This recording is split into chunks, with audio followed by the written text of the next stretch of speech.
কি বলে, রাজপ্রাসাদের মানুষটাও মরে যাবে, কুড়ে ঘরের মানুষটাও মরে যাবে, সুখের খাবার যার মুখে সেও মরে যাবে, ভিক্ষার থালা যার হাতে সেও মরে যাবে, যাবে না?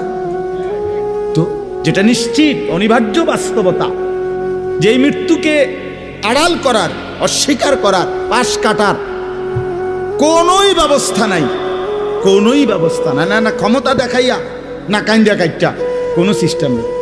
ক্ষমতা দিয়েও মৃত্যুকে ঠেকানো যাবে না, কাইন্দা কাইটাও কি করা যাবে না মৃত্যুকে। যেটা নিশ্চিত সেটাকে ভুলে যাওয়া কেন ভাই? কেন ভুলে যাব আমরা? আল্লাহর নবী সাল্লাল্লাহু আলাইহি ওয়াসাল্লামের যেই হাদিস আমি পড়ছি, এটাই নবীজি বলছেন, আকসিরু যিকরা হাদিমিল লাজ্জাত, আমার উম্মত প্রতিদিন বেশি বেশি